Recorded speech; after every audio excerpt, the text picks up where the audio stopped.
जी पढ़ के तो मैं हले सलाम फेरिया मेरी कुड़ी नसी आई आ कहती अम्मी जी बंदा कोई आ गया मैं उठी उस वेले जान मां उठी गया तो मैं नसी जे थले बाहर निकली ना तो हराम दा सीधा अंदर वड़ गया अंदर वड़िया तो मैनू कहंदा हुण बोलिया नहीं कुड़ी दे अगे भी कीता पिस्तौल सानू दोवां मावां दियां दे अगे कीता उन्हें पिस्तौल ते मैं कहनी और कुड़ी नस गई आ मैं खलोती उत्थे किचन दे दरवाजे अगे ते मैनू उन्हां सीधा जिसले पिस्तौल कीता तो मैं जिद्दां हत्थड़ मारी आ हुण जद हत्थड़ मारी आ ना तो मैं कही जानी चोर चोर चोर चोर चोर ते मैं फिर मगर नसी हाँ तो कोठे चढ़ गया मुंडे मेरे ने धक्का दिता थले मारिया उन्हें मार गया ते आप भी थले मार दी जेडे दो सी भी नस गए ने दो बाहर खलोते सीगे ते एक ये अंदर आया वा सीधा अंदर आया वा आन के फरोला फरोली लगा करन मैं कहनी कौन है तू कौन है चोर चोर चोर चोर इंज करी जानी आ ते जिसले हुण निकल लगा ना बाहर मुंडा मेरा मगर है ते उन्हें मारिया धक्का थले सुट्टिया ते आप भी हराम दे थले छाल मार दी वो मेरा बच्चे दी लत्तां नहीं काम करन दियां दोवां ही और मैं अस्पताल आ गए एम्बुलेंस च पा के उन्होंने अस्पताल आ गए समझ लगी आ बच्चे उन्होंने बेचारे ने फड़िया नस के अगे जाके महल्लेदारां साडी इमदाद कीती उन्होंने लियांदा फाड़ के उन्होंने के भेज करके पिस्तौल कीता जिन्होंने पिस्तौल कीता उन्होंने छड़ दिता मैं फिर मगरों पिटिया मैं कहा पढ़ो पढ़ो पढ़ो अच्छा पढ़िया फड़ के लियांदा एक बाबा जी फड़ लिया विचों तुसी हां जी उन्होंने सरकार मेरी इंज करके पिस्तौल कीता मेरे हाल मैं नहीं छड्डिया फिर मैं जिन्होंने फड़ लिया उन्होंने मुंडिया ने दो चार चंडा मारियां वो भट्टिया के मुंडे अगे खलोते सन उन्होंने पिस्तौल कीता पहले उन्होंने छड़ दिता मुड़ के उन्हें फिर दलेरी की फिर उन्हें नस के फड़िया उन्हें कहा मार तू जो मारना फिर वो इधर नसिया शहर फिर मैं अगों आन के फड़िया फिर उन्होंने की किया कि उधरों नस्या होना सीगा अगों उहदे नाल दे साथी सन वो मैं उन्हें फड़िया वो मेरे को आन के हत्थी पै गए वो कहने छड्ड की है कौन है की है कौन है मैं कहता मैं दसांगा कौन है महल्लेदार सारे इकट्ठे हो गए महल्लेदार ने आख्या नहीं फड़ो महल्लेदार ने किसी ने चंड मारी किसी ने उंज फड़िया मैंने कहते बाबा तू छड्ड दे फड़ लांगे मैं कहनी नहीं नस जाना उस तो बाद दो पुलिस वाले आ गए पुलिस वाले ने आख्या जी इन्हू फड़ो उन्होंने उन्हें कहा उठ के बहन लगा जो उठ के बह के नसन लगा तो पुलिस वाला की कहता कहता कुड़ी हवे लम्मा पिया मार देंगे समझ लगी वो फिर लम्मा पै गया मैं फिर पुलिस वाले ने गल आखी मैं क्या भी कि गलों कह रहे हो तुम लम्मा पै गया की गल ये तुम इन्हें नाल है ये सानू मारते लगे सारे खानदान मेरे मुंडे की लत्तां लुट चलियां सन समझ लगी वो अस्पताल पिया समझ लगी वो अस्पताल पिया ते मैं मेरे उत्थे महल्लेदार इकट्ठे हो गए फिर उन्होंने फड़िया फड़ के पुलिस वाले ने मेरे हथों फड़िया मैं कितने लैके चले हो अगे थाने लैके चले हो मैं क्या क्यों थाने लैके चले नाले जी मातरी नाम दिता नाले थाने लैके चले हो समझ लगी उन्होंने फड़िया फड़ के वो थाने लै गए पिस्टल भी अच्छी जो उन्हें भगा के मारे पिस्टल भी अच्छी फड़ लिया समझ लगी दोबारा फिर आए ने मुंडे मोटरसाइकिल से मुड़ के आन के छड़ाउन लगे ने फिर उन्होंने इंज करके पिस्तौल सीधा किया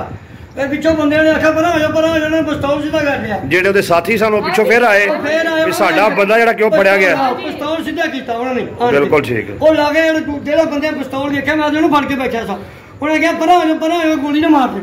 बिल्कुल बंदे हो गए पौधे कट्ठे जो पौधे कट्ठे होए तो फिर मोटरसाइकिल जाके नस गए बिल्कुल ठीक।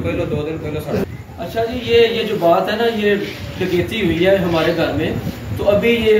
बुजुर्गों ने सारा वाकया बताया भी है तो बड़े मैं अफसोस है बात ये बताना चाह रहा हूँ कि अब हर जगह पे हर घर में डकैती हो रही है। ये पिछले 2 हफ्तों से ये मामला जारी है। हमारे मोहल्ले में अगर आप देखें तो ये साथ वाली जो दुकानें हैं तो वहाँ पर भी हुई है डकैती। अब ये देखिए कि अभी इतना टाइम नहीं हुआ, अभी शाम की जान हुई, अफ्तारी हुई है, उसके बाद का ये वाकया है कि ये घर में आ गए हैं चोर डकैत जो हैं वो उनके पास असला भी था और उन्होंने पूरा अपना काम दिखाया लेकिन अल्लाह ताला की रहमत से हम बच गए हैं। लेकिन जो मेरा भाई है छोटा उसने वो जो है ना चोर के पीछे जो है ना उसके वो जाके उसकी टांगे जो है ना खराब हो गई है, वो ऊपर से ना छत से उसको गिरा दिया गया तो अब वो बहुत ज़्यादा जख्मी हो गया। बरबर टूटू वाले जो है ना वो उसको ले गए हैं तो अब अल्लाह करे कि उसकी बचत हो जाए। बरबर उसकी हालत बड़ी सही नहीं थी लेकिन ये अब ये डीपीओ साहब से मेरा ये एक रिक्वेस्ट है कि ये पिछले 2 हफ्तों से शरको शरीफ में ये क्या मामला बन गया है कि जो है ना ये पिछले 2 हफ्तों से डकैतियाँ हुई जा रही हैं। हमारे मोहल्लादार हमारे इर्द गिर्द हमारे हमसाए सेफ नहीं है तो ये क्या मामला है? तो अगर ऐसा बात है